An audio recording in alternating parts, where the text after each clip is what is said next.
Could fasting be one of the keys to a spiritual awakening in America? Could fasting be what unifies an entire generation to reach their world for Christ? Listen, why fasting? What is the importance of fasting? What about fasting and its relationship to next gen? I know, you might be thinking, young people aren't going to fast. They are great at indulging, but certainly not fasting. Well, I am not so sure about that. And that's what we're going to talk about. Listen, welcome to Youthology this week. Every week we have resources for youth leadership. And this week we are talking about the importance of fasting and its relationship with next gen. Listen, over the years, I've watched young people enthusiastically involved in fasting. Over the past few years, there has been an unprecedented number of events that should alert us to a real need for awakening and a spiritual revival in this generation. These events should awaken us to the fact that whatever we're doing now in next gen isn't working, because through the last two generations, we have seen this loss of faith. And so is there something that we can do to change that?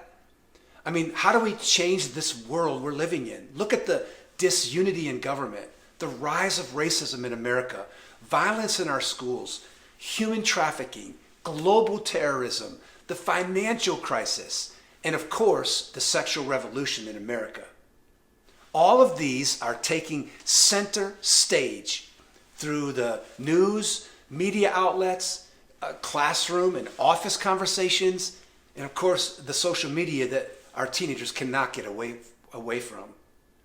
Listen, this generation has been devastated by these events, but what can we do to prepare them to have an impact on their society? I believe it will be something that we've not really done, something that has not taken place in our young people. I think it is a commitment to prayer and fasting.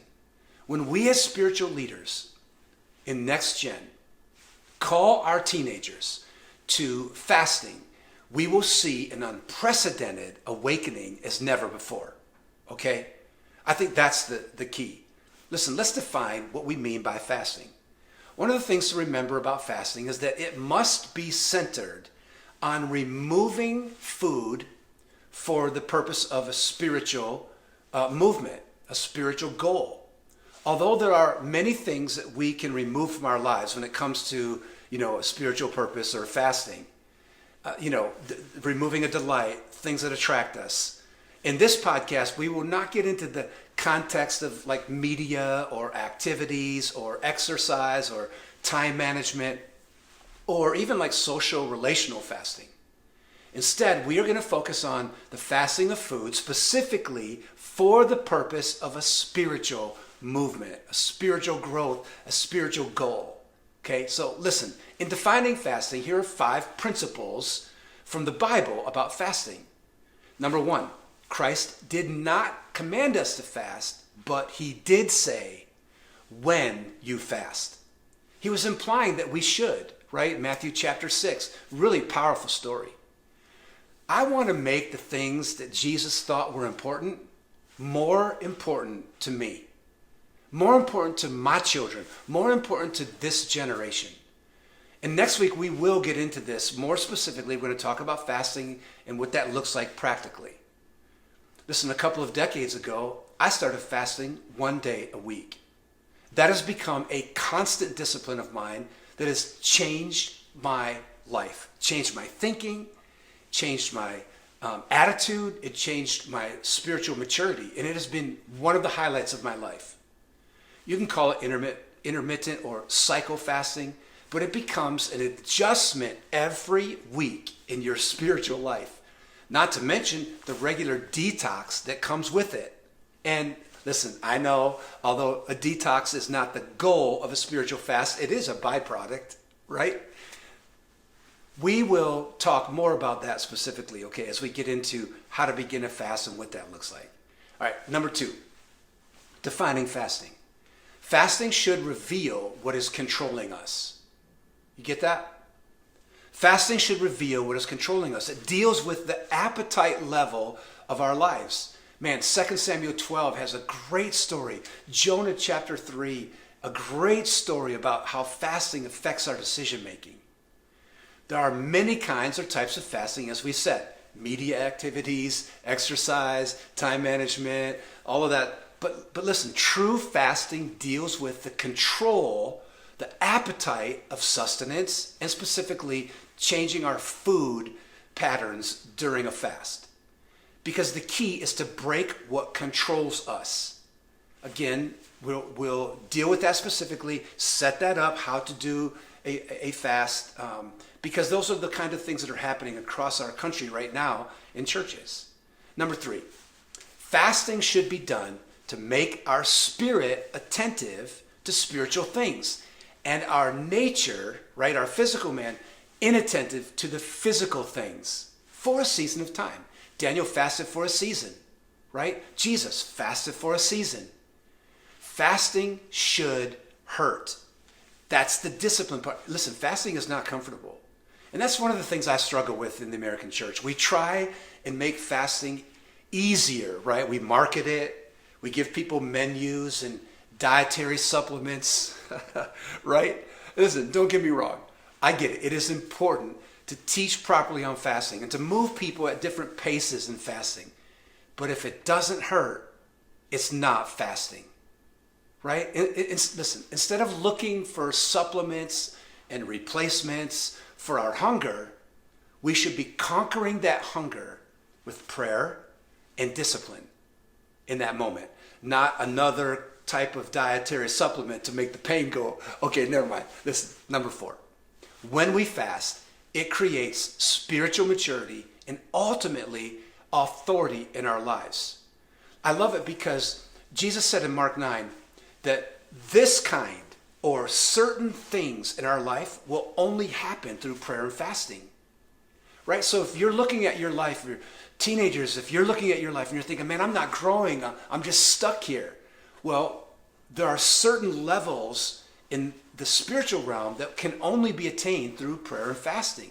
Remember when the disciples came back and they were talking to Jesus and they said, listen, we could only do certain things. We couldn't cast out demons. We couldn't do more miracles. That's the context of this verse. That's when Jesus said, listen, I get it. Because only certain things happen. These things can only happen through prayer and fasting. So if we are going to affect our society, if we're going to raise a generation that changes all of these things that we've talked about, the disunity in government, all the way to the sexual revolution, the violence in our schools, human trafficking, global terrorism, the financial crash, all of this stuff. If we are going to change our society, we must begin with this spiritual maturity and the authority in Gen Z and Alpha Gen and teach them the importance of prayer and fasting. All right, listen, the last one, number 5. One of the most powerful results of fasting is unity. Man, all throughout the scriptures, look at our manuscript, there are multiple scriptures on unity in fasting.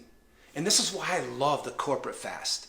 My church right now has over 2,000 people fasting. I talked with my pastor just this week, and he was so excited to tell me that they had over 2,000 people sign up. What a powerful congregational unity or singularity of purpose. Our world needs to see a generation moving in spiritual unity. Man, so much power in fasting. Listen, finally, what do we do? What do we do? How do we know for sure that fasting will work? How do I go about this? Well, that's next week. We're going to help you deal with the appetite, with the desire, setting up a fast the right way, because it brings urgency. It reveals to us what is controlling us. It overcomes the natural desires. It creates spiritual authority, spiritual unity, and listen, spiritual formation. Your spiritual growth will go through the roof when you are fasting. Okay, listen, the kind of tandem power that comes from prayer and fasting is exactly what our nation needs to see. Billy Graham, before he passed, In his letter, My Heart Aches for America, Billy Graham said these words. He was talking about how his wife Ruth once expressed concern about the nation's terrible downward spiral and everything that was going on in America. And she told him if God doesn't punish America, he'll have to apologize to Sodom and Gomorrah. Maybe you remember that. Well, Billy Graham, who preached to more young people over the course of his ministry than anyone else, wrote these words. He said, "We will never see a global revival without a new generation who understands their commitment to fasting." Billy Graham. This, he said, was the one thing that would break the chains over America. The one thing that would stop the self-centered indulgence, the pride, the lack of shame against sin that we have. If we're going to see a generation change its world, we must teach them the discipline of prayer and fasting for the purpose of a global spiritual awakening.